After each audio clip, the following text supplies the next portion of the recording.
The backyard of our family home in suburban Detroit was filled with the warm laughter of three generations celebrating Dad's 65th birthday.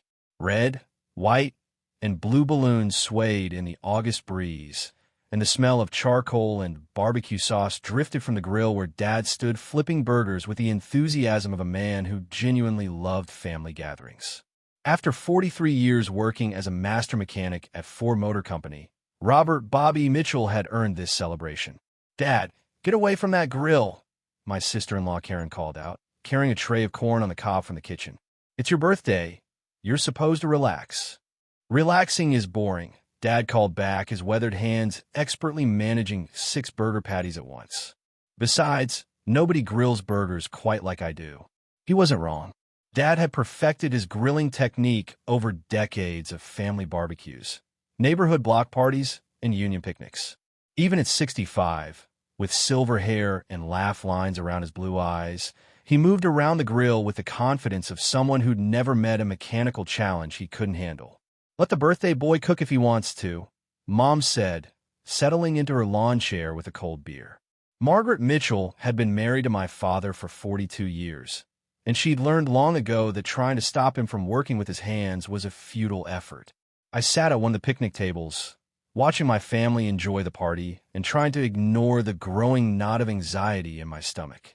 At 29, I was the youngest of the Mitchell children, and I'd become something of an enigma to my relatives over the past few years.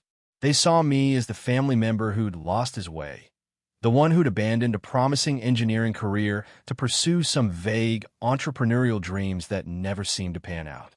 "Uncle Danny," my nephew Tyler ran up to me, his face smeared with chocolate from the birthday cake. "Dad says you live in a tiny apartment now. Is that true?"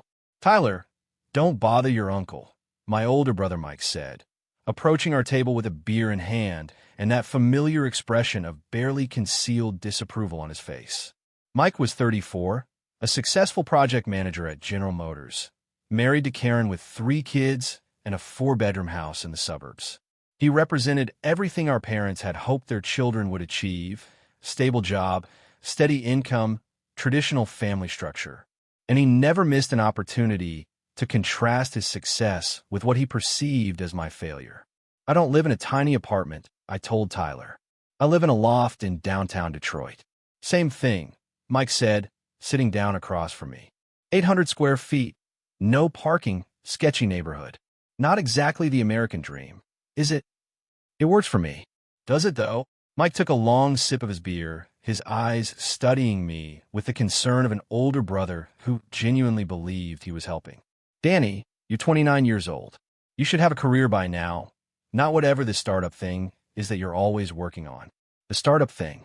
That's how my family referred to the business I'd been building for the past 5 years. Velocity Automotive Solutions, a company that developed advanced diagnostic software for classic car restoration. To them, it was just another failed venture in a series of failed ventures. They had no idea that VS had become the leading software platform for classic car enthusiasts worldwide, with annual revenues exceeding $40 million. "The startup thing is going fine," I said carefully. "Fine." Mike's voice carried that tone of brotherly intervention that I'd come to dread. "Danny, you drive a 15-year-old Honda Civic. You shop at thrift stores. You haven't taken a vacation in 3 years. That's not fine. That's struggling." I drove the Honda because it was reliable and inconspicuous. I shopped at thrift stores because I liked vintage clothes and didn't care about brand names. And I hadn't taken a vacation because I'd been too busy growing my company from a one-person operation into a team of 47 employees with offices in Detroit, Los Angeles, and Austin. "Maybe we should talk about something else," I suggested. "No, we shouldn't." Mike leaned forward, lowering his voice so the kids wouldn't hear. "Look, I've been talking to Mom and Dad about this. We're all worried about you. You're smart. You have an engineering degree from Michigan. You could get a good job at any auto company in the city. Instead, you're wasting your talents on these pipe dreams." "They're not pipe dreams." "Then prove it. Show me a bank statement. Show me a payroll. Show me some evidence that this company of yours actually exists beyond your imagination." The challenge hung in the air between us.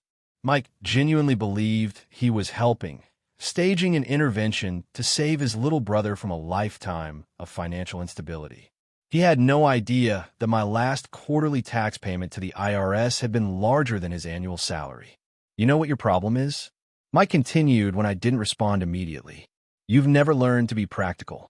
Dad worked his ass off for 43 years to provide for this family. And you think you could just skip all that and become an entrepreneur overnight? I've been working on this for 5 years, Mike. That's hardly overnight. 5 years of what? Living in poverty while you chase some fantasy about becoming the next Steve Jobs? Before I could respond, our older sister Jennifer joined the conversation, carrying her 18-month-old daughter Emma on her hip. At 32, Jen was a nurse at Henry Ford Hospital, married to a teacher named Paul, and generally served as the family peacekeeper. "What are you two arguing about now?" she asked, settling Emma into a high chair and giving us both the look that had made her an effective mediator since we were kids. "I'm trying to talk some sense into our little brother," Mike said. "He's 30 years old and still living like a college student." "I'm 29, I corrected. "Same difference. The point is, you need to grow up and get a real job before it's too late." Jen looked at me sympathetically. "Danny, you know we all love you and want what's best for you, right?" "I know. And we can see that you're working hard on your business idea. But maybe Mike has a point about having a backup plan. What if the startup doesn't work out? What if the startup didn't work out?" I looked around at my family.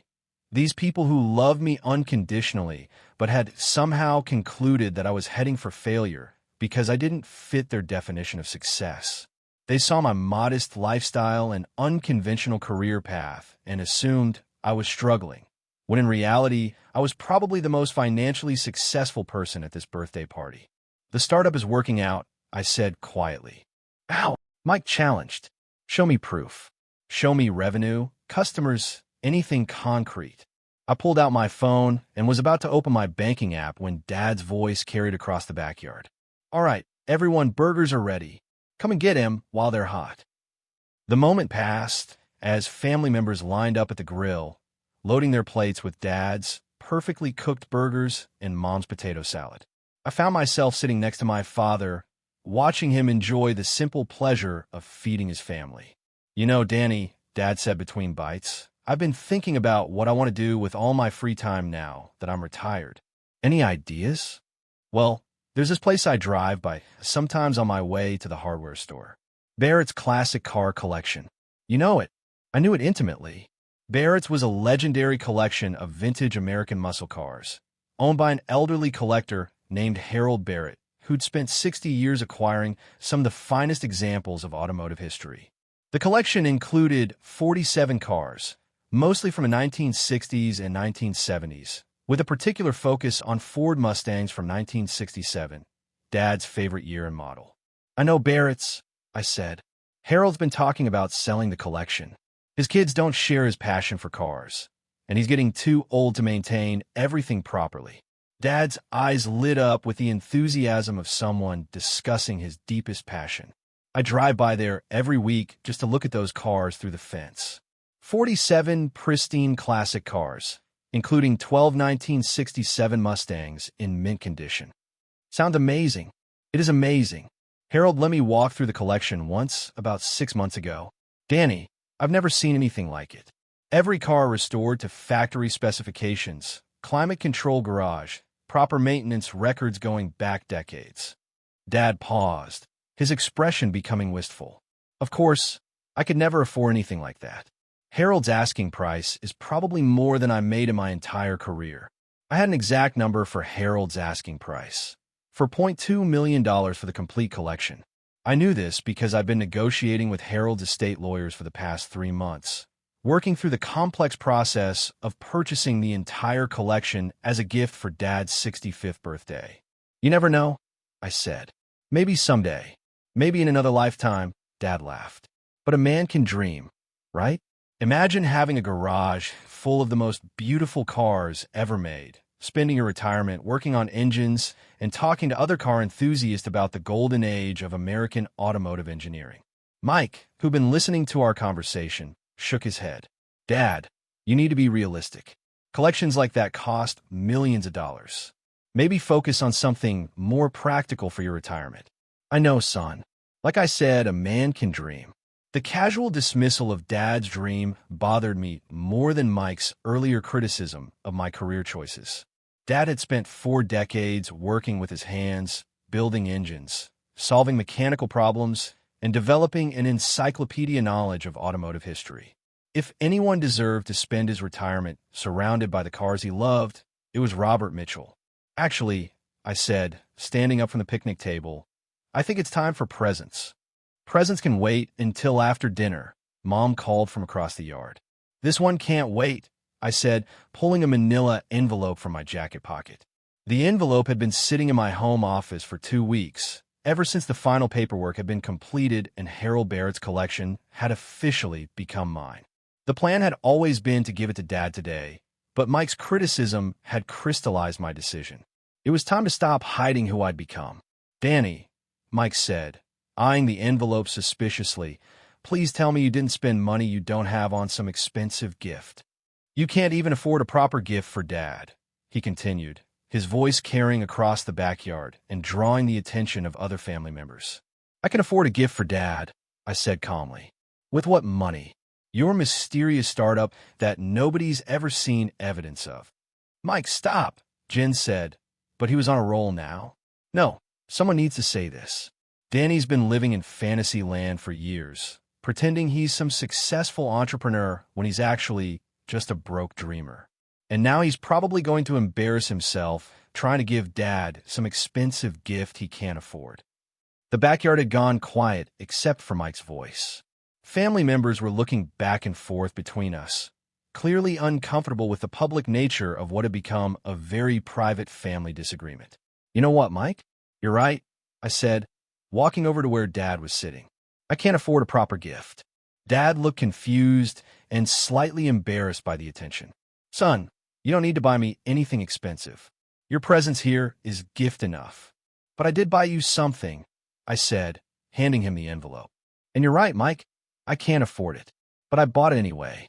Dad opened the envelope with the careful precision of someone who'd spent his career working with delicate machinery. Inside was a leather portfolio containing legal documents, photographs, and a single brass key. What is this? Dad asked, pulling out the first document. That's the deed of ownership for Barrett's classic car collection, I said. All 47 cars are yours now, Dad. Happy 65th birthday. The silence that followed was so complete I could hear the neighbor's lawnmower 3 blocks away. Dad stared at the document, his weathered hands trembling slightly as he read his own name listed as the new owner of the collection he'd admired for years. This can't be real, he whispered. It's real. Harold Barrett wanted the collection to go to someone who would appreciate it properly. When I told him about your background, your passion for automotive history, your 43 years at Ford, he said you were exactly the kind of person he'd hoped would own these cars. Danny, Mom said weakly, how much did this cost? I pulled out a second document from the envelope. The purchase agreement with the final price clearly listed. $4.2 million. Mike's beer bottle slipped from his hand and shattered against the concrete patio. $4.2 million, Dad repeated, his voice barely audible.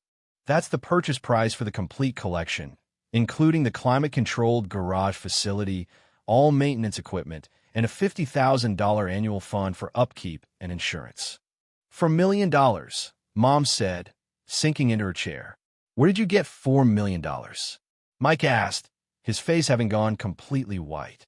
From my startup, I said simply, Velocity Automotive Solutions. The company you keep telling me doesn't exist. Jen was staring at me like I'd revealed I was an alien. Danny, what exactly does your company do? We develop diagnostic software for classic car restoration. VS software is used by restoration shops, auction houses, and collectors worldwide to assess, document, and maintain vintage automobiles. Diagnostic software, Dad said slowly, beginning to understand. Our platform can analyze any car built between 1950 and 1990, providing detailed reports on authenticity, condition, value, and maintenance requirements. We have over 12,000 active subscribers paying monthly fees ranging from $200 to $2,000 depending on their usage level. 12,000 subscribers, Mike said weakly.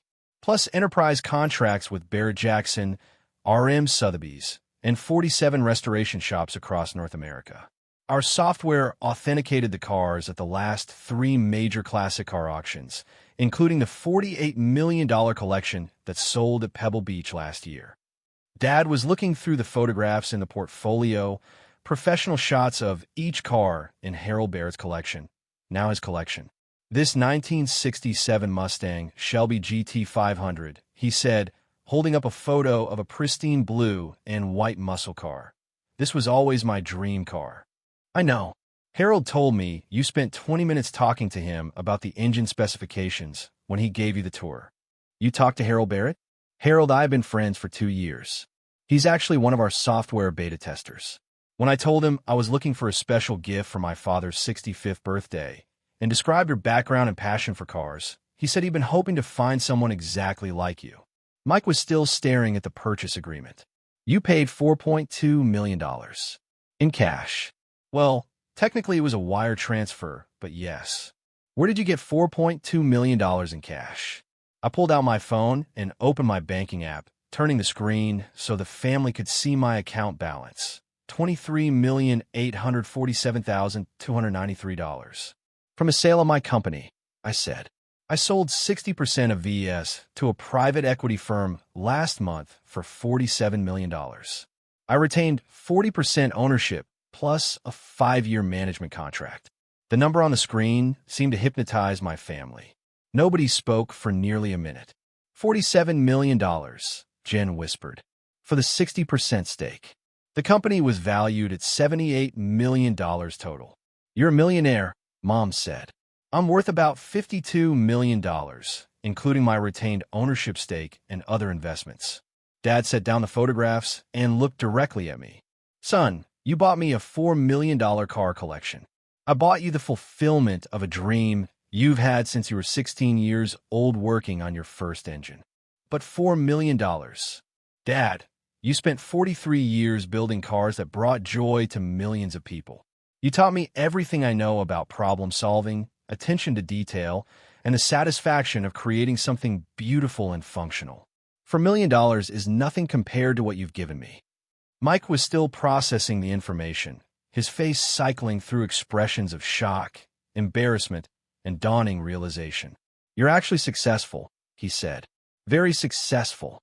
And you've been letting us think you were struggling.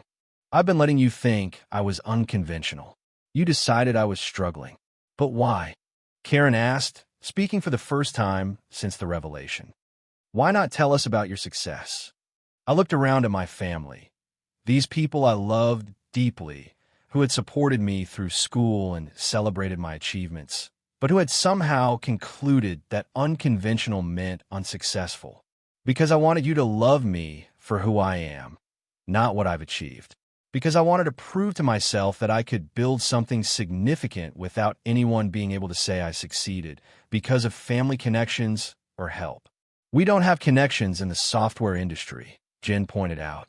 Exactly, which is why I knew that whatever I built would be entirely my own accomplishment. But we've been worried about you, Mom said, tears starting to form in her eyes. We thought you were heading for financial disaster. I know, and I'm sorry you worried. But I also knew that if I told you about the business, everything would change. You'd start giving me advice, try to connect me with people you thought could help, treating me like a successful CEO instead of just Danny. You are a successful CEO, Dad said, pride evident in his voice. But I'm also still your son. Still the person who calls Mom every Sunday and helps Mike move furniture and spoils Jen's kids with expensive toys. Expensive toys we thought you couldn't afford, Mike said ruefully. Tyler's PlayStation 5, Emma's electric car, little Bobby's science kit that cost $400. You thought I was being financially irresponsible buying those gifts. Because we thought you were broke. I was being generous because I love my nieces and nephews and wanted them to have nice things. Dad stood up and walked over to me, the deed to 47 classic cars still in his hand. Danny, I don't know what to say. This is the most incredible gift anyone has ever given me. Say you'll enjoy them. Say you'll spend your retirement working on engines and talking to other car enthusiasts about automotive history. I'll do more than that, he said, pulling me into a bear hug. I'll treasure them, and I'll think of you every time I start one of those engines. There's one more thing, I said, pulling a final document from the envelope. Harold Barrett has agreed to serve as a consultant. He'll teach you the history of each car, the specific maintenance requirements, and introduce you to the community of classic car collectors. You'll never lack for people to talk to about your hobby. My hobby, Dad laughed. A 47-car collection is a bit more than a hobby. For you, it's exactly the right size hobby. Mike approached us slowly, still looking stunned. Danny, I owe you an apology. A huge apology. You don't owe me anything. I do. I've been lecturing you for years about responsibility and success. And all this time, you were building something incredible. You were trying to look out for me. That's what big brothers do. I was being condescending to someone who's more successful than I'll ever be. Success isn't a competition, Mike. You've built a good life for your family, and I'm proud of what you've accomplished. But you've built an empire. I've built a business that I love, doing work that matters to me. The money is nice, but the satisfaction comes from solving problems and creating value for people who share Dad's passion for cars. Mom had been quiet during this exchange, processing everything she'd learned about her youngest son's secret life. Finally, she spoke. Danny, are you happy? Really, truly happy with the life you've built? I thought about my daily routine, working with brilliant engineers to develop new diagnostic algorithms, consulting with restoration experts about authentication techniques, traveling to car shows and auctions to demonstrate our software, building a company culture where passionate people could do their best work. I love my work. I love the challenges it presents, and I love being able to use my success to make the people I care about happy. So yes, I'm incredibly happy. Then that's all that matters, she said, pulling me into her own hug. Though next time, maybe don't let us worry quite so much. Deal. Dad was looking through the portfolio again, examining photos of each car with the joy of someone who'd just been handed the keys to automotive heaven. A 1969 Dodge Charger R/T, he said, showing me one of the photos. Harold told me this one has the original 440 Magnum engine. Numbers matching, completely original, less than 30,000 miles. Harold bought it from the original owner in 1987 and has maintained it in showroom condition ever since. And this 1970 Plymouth Cuda, 4-speed, 340 small block, one of only 2,724 made in that configuration. The paint is original. The interior has been reupholstered using factory-correct materials. You know the specifications of every car. I spent 3 months researching the collection before making the purchase. I wanted to make sure every car was exactly what Harold claimed it to be. Using your software, among other tools, VS confirmed the authenticity and condition of every vehicle. Harold was impressed enough by our analysis that he agreed to become an official spokesman for the company. Mike was scrolling through his phone now, apparently researching my company for the first time. Velocity Automotive Solutions has articles in Auto Week, Classic Car Magazine, and Hemmings Motor News. They call you the leading innovator in classic car authentication technology. The automotive press has been very supportive of what we're doing, and you've been featured in Forbes Entrepreneur Magazine and something called Detroit Tech Weekly. The business press likes stories about Detroit companies bringing technology innovation to traditional industries. Detroit companies, Dad said. You're keeping the business here in the city. Our main office is in downtown Detroit, about 2 miles from where you worked at Ford. We employ 47 people, mostly engineers and software developers, and we're hiring more every month. You're creating jobs, Mom said proudly. I'm building something that contributes to the community where I grew up. Detroit has an incredible automotive legacy, and I wanted VS to be part of continuing that legacy into the digital age. The sun was setting over suburban Detroit as my family continued processing the revelations of the day.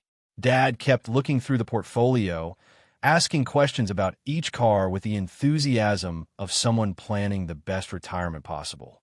Mom and Jen were asking about the business, wanted to understand how I'd built something so successful while living so modestly. Mike was apologizing repeatedly for his earlier criticism. though I kept insisting that no apology was necessary. "So what happens now?" Karen asked as we cleaned up the birthday party debris. "Do we pretend this conversation never happened? Do we go back to thinking Danny's a struggling entrepreneur?" "Now you know the truth," I said. "And hopefully we can build relationships based on who I actually am, not who you thought I was." "Who you actually are," Mike said, "is a multi-millionaire CEO who just gave Dad the gift of a lifetime. Who I actually am is someone who loves his family enough to spend $4 million making sure his father has the retirement he deserves." "Same thing," Dad said, wrapping his arm around my shoulders. "And Danny, thank you. Not just for the cars, though they're incredible. Thank you for building something meaningful and staying true to yourself while you did it. Thank you for teaching me that the best work comes from combining technical skill with genuine passion. Everything I know about quality and craftsmanship, I learned from watching you. Your old man's influence shows in what you've built," he said proudly. "A business that serves people who love cars as much as we do." As the evening wound down and family members headed home, Dad and I stood in the driveway looking at his everyday car, a well-maintained 2018 Ford F-150 that had served him faithfully since retirement. "You know," he said, "I'm going to miss this truck when I start driving those classic cars." "Who says you have to choose?" "The collection includes a 1967 Ford F-100 pickup in mint condition. You can have both practical and classic. A 67 F-100, same year as your favorite Mustang, restored to factory specifications with modern safety upgrades." Harold thought a retired Ford mechanic should have a classic Ford truck. Dad started laughing, the kind of deep, joyful laughter that comes when life exceeds every expectation you thought it was reasonable to have. "My son, the secret millionaire, bought me 47 classic cars, including a pickup truck from 1967.